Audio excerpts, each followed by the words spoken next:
Hello, welcome. My name is Leo Salazar. Welcome to our webinar today. We're looking at culture leadership. How can I get my international team on a roll? It's a good message for us to begin. We're going to be talking about culture today. What is culture?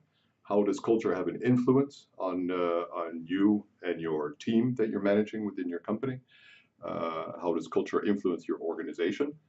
And we're going to look at what is culture made of and how you can use it as a dynamic to increase your productivity, your performance, and your team's performance. I'm going to give a little bit of an introduction of Baak. First, I want to ask a little technical detail. If you can hear me, okay, please type in the chat underneath. You can see it right here, chat, uh, and it's in Dutch. Iedereen means everybody. Thank you, Hein. I can also read what you're chatting. So if you have a question, please ask. I'm not sure if I can get to everybody's questions today, if you have questions, but I will do my best. We do have your email addresses, so if you have a question and we don't get to it during this presentation, I will be sure and answer afterwards. So let's begin. De Baak is a leadership institute in the Netherlands. Oops, sorry. Founded just after the Second World War to help Dutch companies, European companies, rebuild after World War II. The VNO NCW was the original sponsor of De Baak, and it is the largest employers organization in the Netherlands. There are two locations of De Baak, one in Driebergen, that's where we are now, it's here in the forest, and the other one in Noordwijk on the sea, 240 employees, about half of them in hospitality, hotel, restaurant, and so on, back office, and the other half in learning and development, learning programs for companies, for individuals. 31 international partners and 5 distance learning, blended learning partners as well. Yeah, I'm one of those associates, so I'm one of the ones involved with doing training, developing programs, and helping individuals develop themselves and also to learn. If I'm speaking a little bit fast, excuse me. We have a lot of ground to cover in the next, let me see, 55 minutes. Hopefully will last an hour today. If you, like I said, if you have a question, please post it in the chat. And yeah, let's begin. These are some of the locations of De Baak. The beautiful Maitland Theater in Driebergen, Maitland named after the founder of De Baak, and also the location at the sea. De Baak's focus is on leadership, but also talent, developing talent, innovation, organizational culture, change management, and coaching, including team coaching. Yeah, De Baak is a long-standing Dutch institution, but also international. And it has to do with learning, it has to do with experiential learning. There's a famous quote, I'm sure you're familiar with it. I see and I forget, I hear and I remember, I do and I understand. So it means by doing is how you best learn.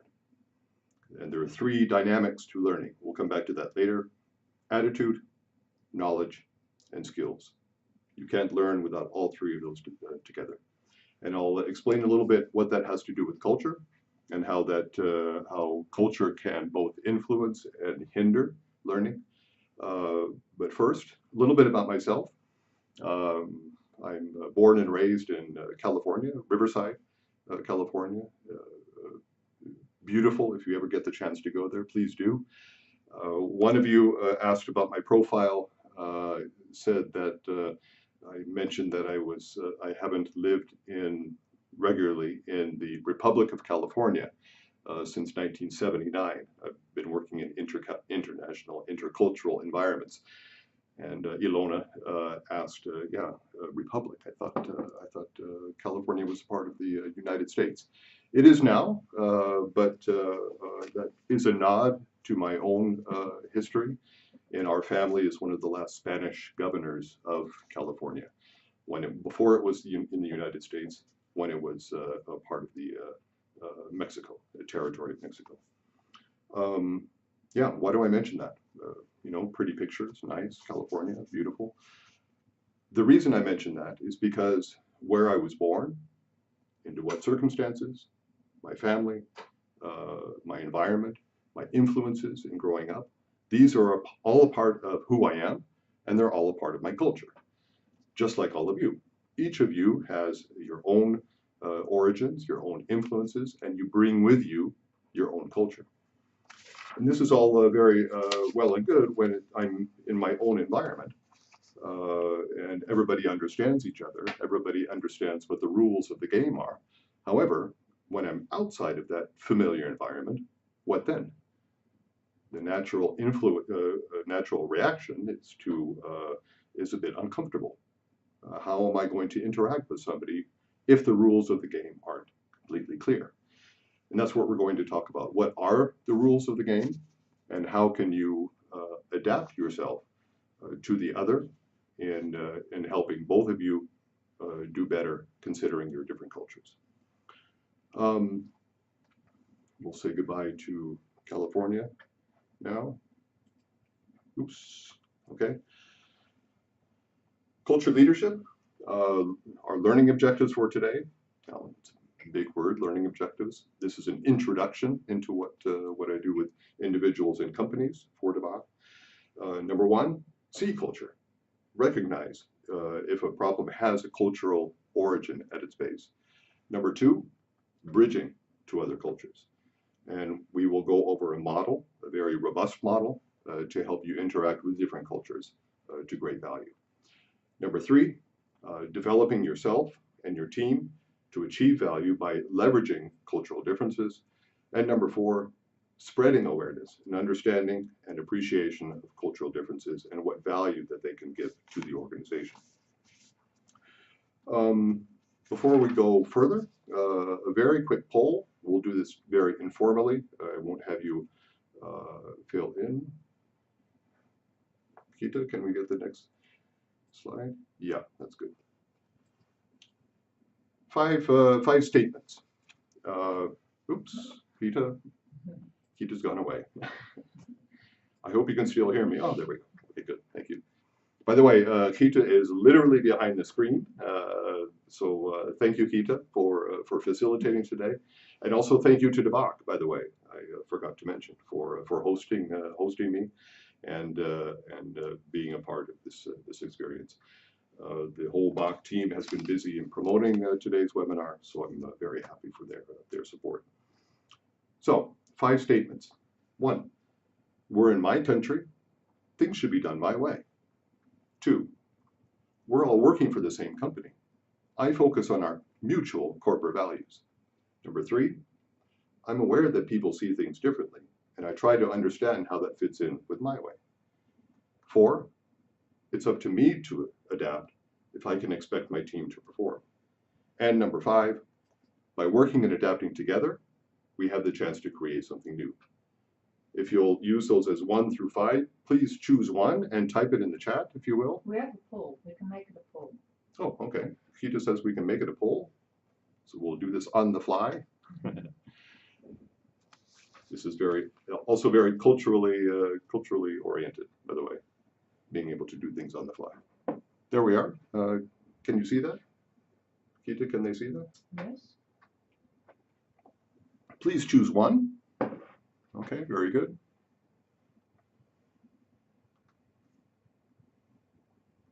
Okay, good. We have 2/3 of you have chosen number 5. By working and adapting together, we have the chance to create something new. And 1/3 of you, roughly, have chosen the third one. I'm aware that people see things differently.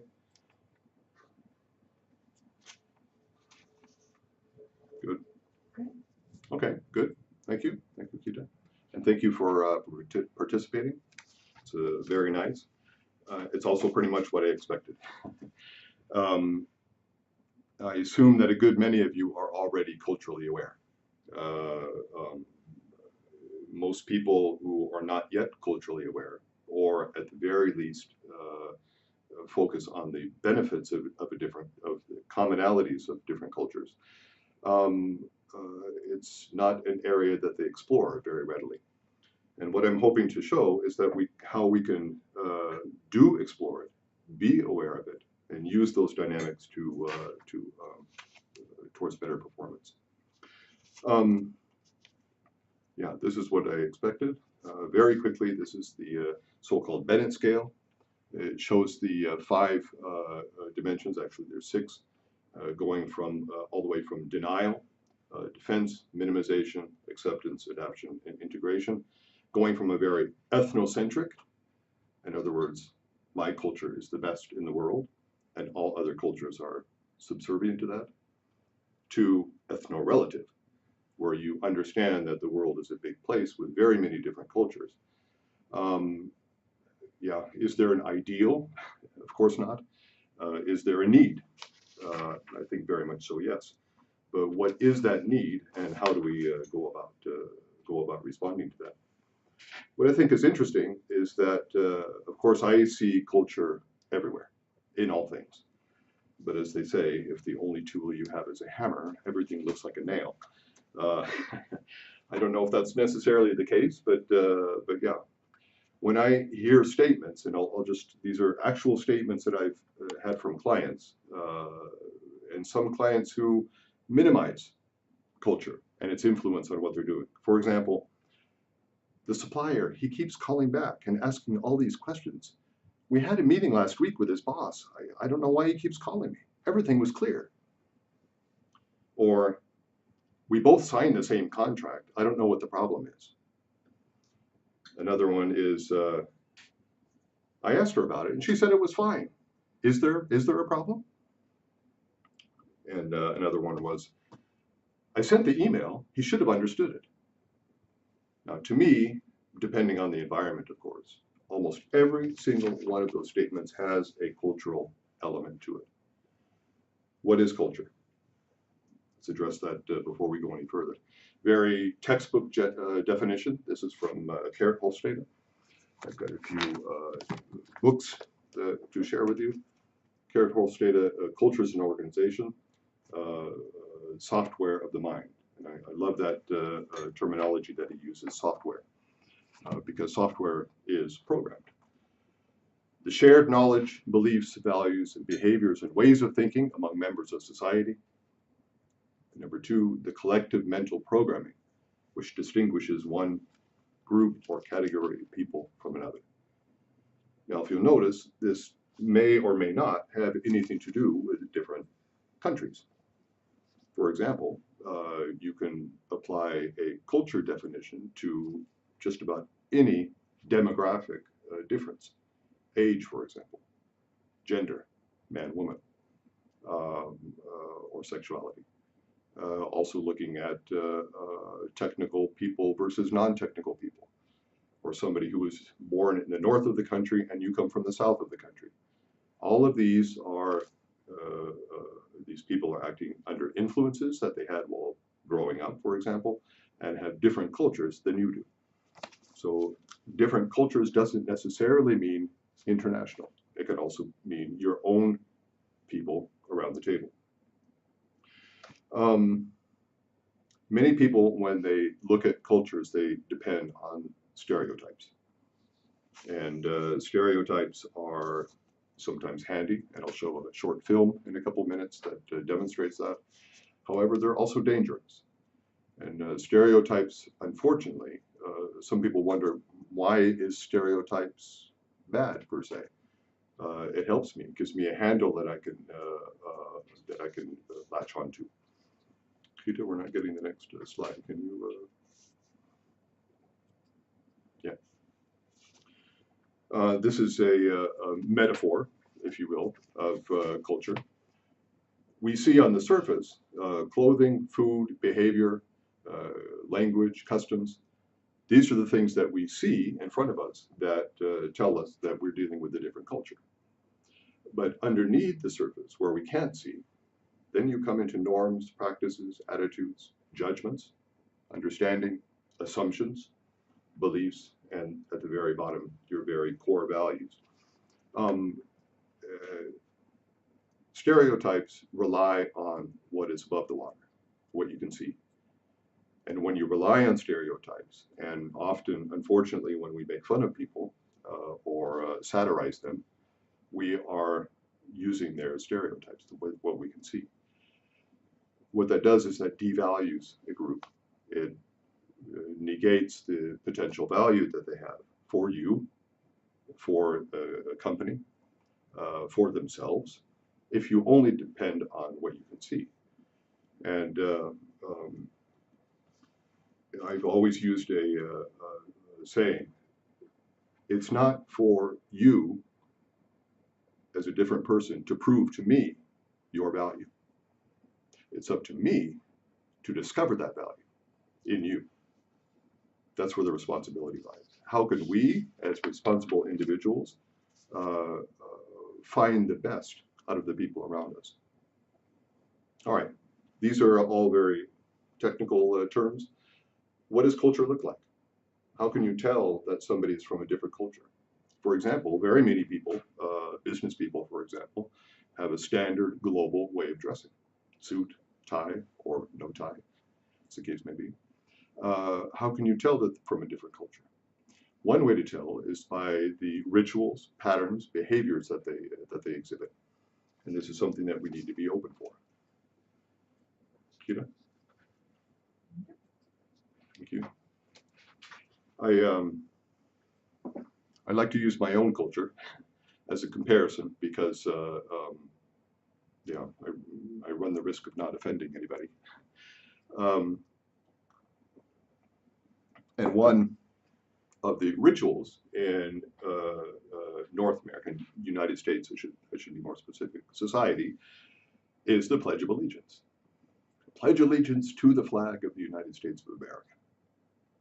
School children to this day still do this every day at the beginning of class. And not just school children, also at meetings, at public meetings, city council meetings, always begin with the Pledge of Allegiance. People outside of the culture find that unusual. Why should you do that?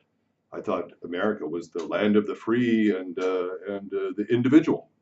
Why do you feel compelled to all stand together, place your hand over your heart, and place your hand over your heart and repeat this oath with each other? Isn't it implied? Yes and no. I'm not going to explain American culture. However, this is one of the symbols, rituals, that denotes U.S. culture in comparison with other cultures. This is very important to note. Observing culture is only useful for our purposes as it relates to other cultures. Making an objective observation about a single culture is dangerous because it leads to assumptions and it leads to judgments, value judgments. You need to look at it in comparison in order to know what to do with it. This is an example of culture.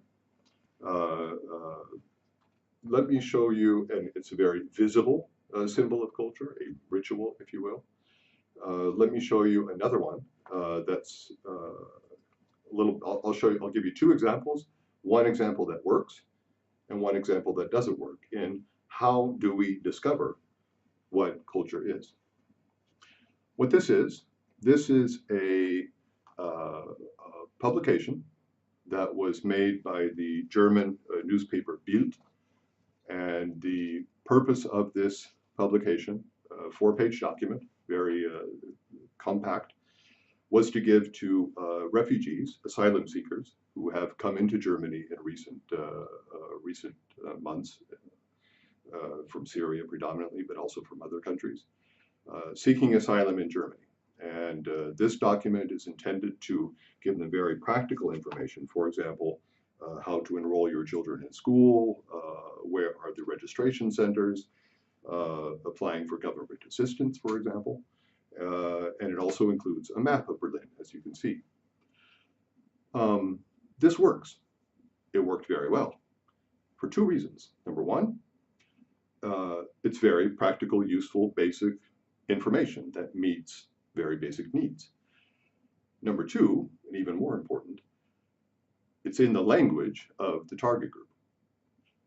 And when I say the language of the target group, I don't necessarily mean in Arabic.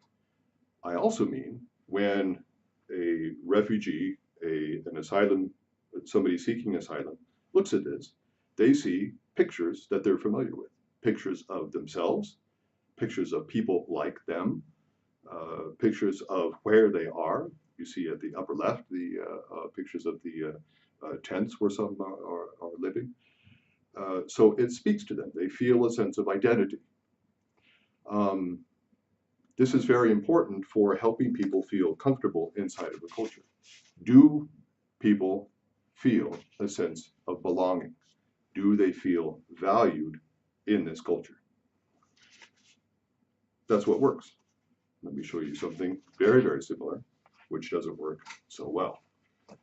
Mr. Sigmar Gabriel, bless his heart, from the SPD in Germany, saw this, saw what a success it was, and thought, you know, we need to do more to help the refugees assimilate into our society. Let's find a way to explain to them what the rules are. What better way to explain to people what rules are of a society than giving them a copy of our Constitution in Arabic? Then they can read it and they know exactly what the rules are. Well intended, but unfortunately not a success. And why? Why do you think this was not necessarily a success?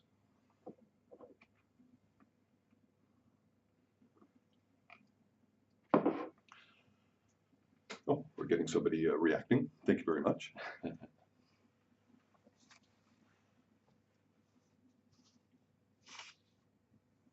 The rest of you can chime in also, if you will. Does not meet the needs of the refugees at the specific moment. That's a good one. It's not, yeah, somebody would get the document and you can see the, oops, other side, the document there on the right. It's not a format they would normally use. Good, good.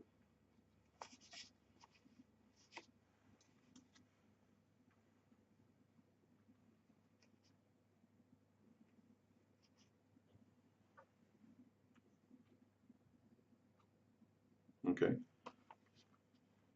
Keep adding to it. It's not visual, easy to understand, not understandable day-to-day language. Very good, very good.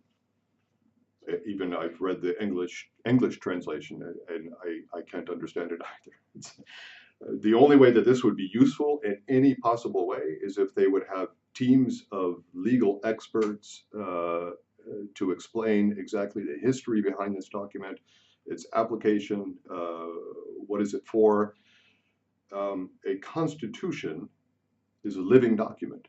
It's something that evolves with every country that has a basic rule of law, constitution. It's not something that's written in stone. It's something that develops, changes, evolves with changes in society. It's meant to support society and its changes, not necessarily to hinder it. So aside from the format and the that it's very dry, it's just not very useful. Okay. Maybe you're thinking to yourself, okay, great, Leo, nice stories. But what does this have to do with my team, my company, and so on? Companies also have their own written rules that they like to share with their employees to help them become more involved with the company values. Kita, can we go one further? Oh, there we go. Yeah. This is from a client of mine. It's a Northern European company. And this is a visualization, a very nice visualization. People see themselves in it, of their corporate values. Leadership by example, togetherness, enthusiasm, accept and delegate responsibility. Yes, all very good values. The problem is that the application of each of these values is entirely different, or at least different enough, in different cultures, in different countries. And the company is very proud of, and rightly so, with their corporate values and their corporate vision. And they're very much on promoting we're all one global company. We have the same vision for the company over the whole world. Yeah, that's fine coming from Northern Europe. However, when you travel to other markets in other countries, this has a very different application. I'll give you a very quick example. With this client, they were rolling out, for example, a new corporate vision statement, and they wanted everybody to be on board. So it was one of these rah exercises where different locations would organize regionally a coming together and celebrating of the company values. These are wonderful, and they can be very useful for companies. One of the markets that they were developing was in Asia, and nobody would come to the event. Nobody. It was a big zero. And the organizer said to us, I don't understand. You know, we're all one company, one vision, and they're just not participating. Well, did you ask them? Yes, I did. What was the response? They said that the reaction was, okay, company vision, this will cost me a whole day. How do I earn money with this? How does this bring me customers? What's my bottom line? Very much commercially driven, very much looking at what does this gain me? And this shows how corporate values need to be adapted depending on what market you're in. Unfortunately, you run into this sort of situation where you're only looking at the rules and you're trying to apply them in every environment, everywhere. We all have our own interpretation. We all see something in our own way. We all have our different sets of glasses on, and it's up to us to decide what we do with that. How do we apply it? I'd like to show you a little bit of a film, and this film is very short. It's very quick, so I hope you can follow it. And it's an introduction to the model that we're going to explore. Just a moment. Kita, can you play the film?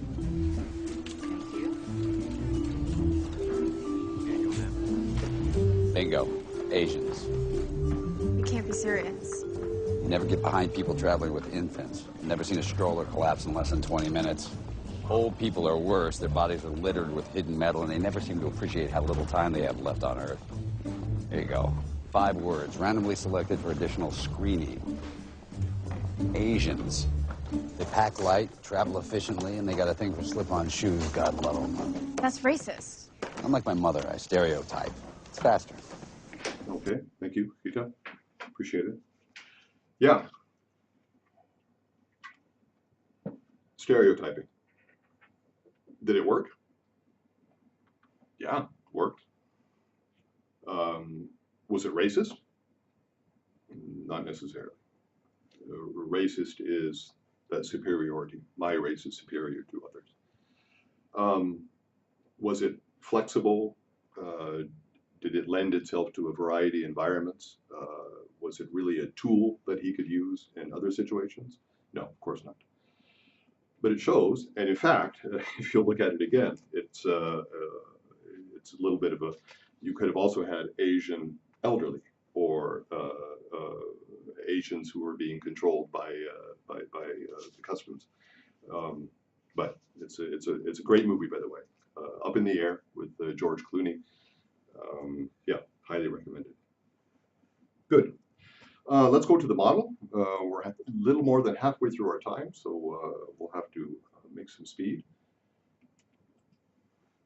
There we go. 3 phases, 3 steps. Very simple. Simple tools are the best. Number 1, mapping, understanding the differences. Number 2, bridging, communicating across these differences. And number 3, integrating, building on these differences for synergy. This model was, excuses, sorry about that. Not quite sure what happened, but okay. Which is cultural also. It's not just the accident that happened, but how do you deal with that? Do you throw your hands up in the air and say, ah, it's happened, nothing to do? Or do you stress about it and say, I planned this for weeks? Or do you simply, yeah, try to do what you can to get back in the air? And Kita did that. Thank you very much, Kita, for jumping to the rescue. All right, back to the webinar. I'm glad everybody's back. I see lots of wonderful comments. Thank you. I'm glad you're staying with us. Mapping. Let's go through this one by one. The first step, oops, is how do we see what we're dealing with? You all know what a map is, correct? Just a moment. There we go. I bought this because, yeah, to show. I don't know if you can see. Yes. This is a 3D analog version of Google Maps.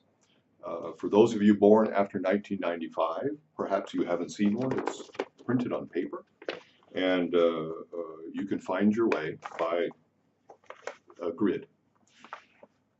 How do they make these maps? These maps are made by cartographers, scientific, technical people who define the territory. They draw their map, and they assess, okay, how do I use this to find my way? It's objective, it's scientific, it's measurable. You don't say, for example, well, there we go. Okay, sorry, I was on mute. Yeah, these maps are made by technical people in order to help people find their way. For those of you born after 1995, no, excuse me, oh, you up. Am I out? Can you hear me? Mike is dead. I killed it. Sorry, my apologies. Okay, good, thank you. Yeah, map. How do we, these maps are made technically, scientifically, and objectively. Very, very important. It's possible to measure with these maps. For example, you don't say, well, you know, Elizabethtown, New Jersey. Who's going to go to New Jersey? We'll spend less time mapping New Jersey. Or, yeah, my mother-in-law lives uptown. We'll just ignore that for now. No, you make a map that everybody can use because it's accurate, or at least reasonably accurate.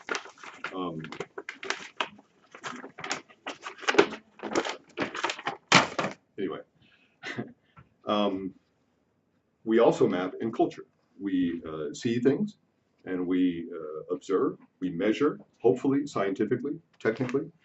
And one of the ways that we measure is by using analysis, by using intercultural analysis. And one of my favorite that I love to use is from the IBI, Intercultural Business Institute. Here's a book, Intercultural Readiness, from my friend and colleague, Dr. Ursula Brinkmann. And it's quite a useful book and a very useful tool. It helps you get a bead on what is my culture, because you always look at yourself first before you start looking at other cultures. Handy is to have your team that you're dealing with, international team or intercultural team, all take the same test, so you all have a map of each other's cultures. By the way, we will send links and more information about the books at the with the follow-up. What you get when you've measured your mapping, you get dimensions, cultural dimensions. Many people use the dimensions of Hofstede. Hofstede we saw already with the definition of culture. Can we get the next slide, Kita? Oh, okay. There's Ursula's website. Beautiful website, by the way, brand new. Also recommended. She has a newsletter and blog, very active on social media. This is another alternative, and I use the intercultural readiness, the IRC, I use for corporate clients when we have the time to invest in such analysis. When we're doing our workshops, our more abbreviated programs, and also, for example, for culture coaching, we use a more a simplified version. And a cultural survey is one example of it. You see, for example, on the left-hand side, statements such as, I feel most comfortable when, among family, children are taught that their opinion matters as much as that of their parents. Other extreme, among family, children are taught that they should not question the authority of their parents. Now, you can imagine what environments these occur in, and where you sit on this scale can be any of the five ranges. For example, look down to the bottom. At work, people constantly challenge their bosses. It is often hard to tell who is managing and who is being managed. The other extreme, at work, the boss makes the decisions, then uses close guidance and control. People accept this as the boss's responsibility and out of respect for him. This is a very important dimension.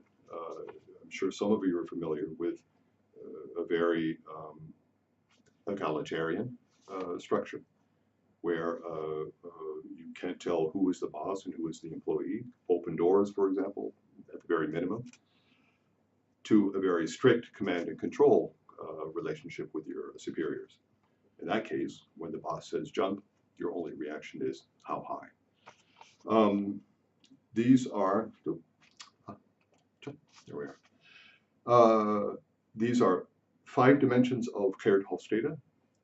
One of them, and that is power distance. How does a society deal with power? The other 4 are individualism versus a collective. How much does a society accept people who are individuals and go their own way instead of being part of the group? Masculinity, what this refers to is how in fact, let me go. I can't go through all of these today. Yeah, masculinity, traditional male and female roles. The man is the provider, and the woman is the caretaker, caregiver in the home. You see high MAS, low MAS. This measures the quality, the dimension of these different cultural characteristics. Uncertainty avoidance, and this is how does a society deal with uncertain situations?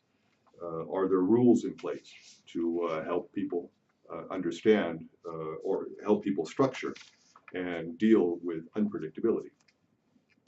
The last is long-term orientation, and Professor Hofstede added this relatively recently in 1990s. For me, 1990s are relatively recently. Dealing with how does a society, how does a culture deal with short versus long-term ways of looking at the world. There's a 6th that has been added recently. If you go to the website of Professor Hofstede, Hofstede Center, you can Google, we'll provide it to you, gives a very handy online way of comparing different countries. Of looking at a particular culture and seeing how does it measure in comparison with another culture. And yeah, this is all part of mapping. This is all part of how do we know what the other culture on the other side of the table is seeing and reacting to. I'd like to tell you a little bit about one of our clients that we worked with. A large global company, very many nationalities in the company, and it was fascinating to see the different cultural dimensions that were next to each other. We had them do. We used one of the analyses, IRC, and we came up with a profile. And this shows, I'm going to show you only 4 of the dimensions. Um, the different people, each of the bars is a different person in the group from a different country. And this simply shows the measurement of their particular country. For example, if somebody is born in Norway, they have, according to Professor Hofstede, their behavior exhibits low masculinity, low power distance, and so on. You see that here, versus, for example, Russia or Latin American countries, where there is a very high power distance. The boss is the boss. And you see very much people who are dealing with authority in very different ways. This one is individualism. The score of 91 is from the United States. Very, very high. And this says that Americans, North Americans, value individualism very, very highly. Beautiful masculinity. Yeah, very, very high in many of the Eastern European countries. Also India, China, US also, Italy, and very, very low on the masculinity scale. What does that mean? That means that people from a low masculinity culture care very much for the group, care very much for the collective. You can also be a high individualism while at the same time being very low masculinity. Those are all details. And we will eventually, when you work with us, be mapping each other and finding out exactly what is our culture and how can we deal with people from different cultures. But that's not all. The next step is bridging. If you simply have the knowledge of different cultures, frankly, that doesn't help you very much. Because then you have a measurement, you have your map, for example, and you say, okay, I got my map, but what do I do with it? The map itself isn't going to bring me anywhere. It may point me in a particular direction, but how do I go? And it's very important to understand that with working with different cultures, it's not enough to simply know from one side what the culture is. You also have to know what the other side is. I have a question for you. What do you need to build a bridge? What's the first thing that you need before building a bridge? What is the very first thing? I'm very curious what some of you come up with. The very first thing necessary for building a bridge. Can you type a couple of stable bases and a good idea? Excellent. Good, good. Starting at an endpoint? Yes. Very good. Thank you, Wilma. Yeah. Bridge to nowhere. Google that once and you'll be surprised what you find. All right. A well thought through design. Good, good. An alignment study. Very good, John. All right, good, good. These are all good. Very good. And sometimes you'll get, for example, an engineer or a technical person who will say, well, you know, it depends. You have to take a soil density sample and so on. Also, but the very, very, very first thing that you need,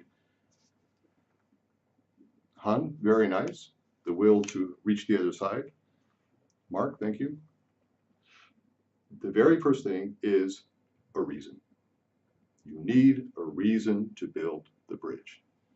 If you don't have a reason to build the bridge, as some of you said it, the will, for example, a good idea, yes. If you don't have a reason to build the bridge, there's no reason to build the bridge. You need to get from one side to another side, and then you build the bridge. In short, you need a why. Before embarking on any bridge building exercise, thoroughly establish what the why is. Um, Once you establish the why, we call it preparing the ground, finding the motivation. Remember, three things to learn: knowledge, skills, and motivation. Uh, you need to have a firmly established, what are we doing together? A very firm grounding. Some of you know this. This is Simon Sinek's Golden Circle model. I won't show you the film. It's about 20 minutes, and we're already almost out of time. But please, if you haven't seen this already, please look it up. It's an outstanding 20-minute look at why is the why important. Once you watch this, and once you begin to understand the why and how important the why is, then you'll start looking at everything you do in a different way. And also, you'll begin to understand how you manage people in a different way. Establishing the why is the single most important thing that you can do as a manager, as an employee, as a father in your family. Establishing the why, very, very important, regardless of what cultural environment you're in. Once the why is established, then you can continue in building the bridge. Objective mapping, establishing the why. These are all very important. And I have also a wonderful model. Unfortunately, I can't get into it today. We ate a valuable time in being offline. My apologies. This is one of the books, Leading Without Commanding. Philip Renadriche is Belgian, and he has a wonderful model, wonderful technique for managing in the why, the input-output model. Sorry, it's in fact, we have 5 minutes, says Gita. In fact, if you'll go to the library of Baak on the Baak website, you see a number of webinars, and one of my colleagues has discussed this very model, the input-output model, establishing the why, and so on, in her webinar. I just realized it's in Dutch. Sorry. Yeah, but there are other resources that you can find, a very worthwhile model. Good. That's bridging. Phase 3, very quickly. Bridging is the absolute most difficult part of this 3-step exercise. Mapping, everybody does it all the time. And in fact, the resources that you can find for mapping are everywhere. For example, I've brought another book. It's quite amusing because it's Kiss, Bow, or Shake Hands. This book is full of information about dealing with other cultures. But it's purely the knowledge. It's the facts. It's here is the culture. This book alone isn't going to do it for you. If you're a manager, if you're trying to get more out of your international team, you have to bridge and you have to integrate. What is integrating? Let me show you some steps. Some of these may look familiar to some of you, especially those of you who are dealing with change processes, organizational change. Consultants, for example, use many of these techniques because dealing with different cultures in an organizational setting, in a team setting, is a long-term proposition. It's not just something that you can send people to a training to and they're finished. To have real, sustainable change, you need to integrate. You need to map, to bridge, and to integrate. Constantly reinforcing the why, and not just yourself. Reinforcing means all over the organization, from the very top levels of the organization throughout. You should be able to walk through the halls of your organization and ask anybody, why are you here today? Why did you get out of bed? And hope that the answer isn't, well, if I don't get paid. Hopefully they say because, and they give you a beautiful answer about what the company's vision and mission is. If it only comes from you, then you run the risk of being the why guy. Yeah, here comes Steve. He's always asking why. Get the boss to talk about it. Get the CEO to talk about it. Get your stakeholders to start talking about it. This is why we're here, and this is why we are working together. The why is very important because it gives you it shows that you're part of a bigger picture. They say that people don't leave a company, they don't quit a company, they quit a boss. And it's mostly because they don't feel valued, they don't feel useful, they don't feel a part of the mission of the company. Best way to change that is to make sure that everybody understands why we're here together. So that's one of them. There are very many.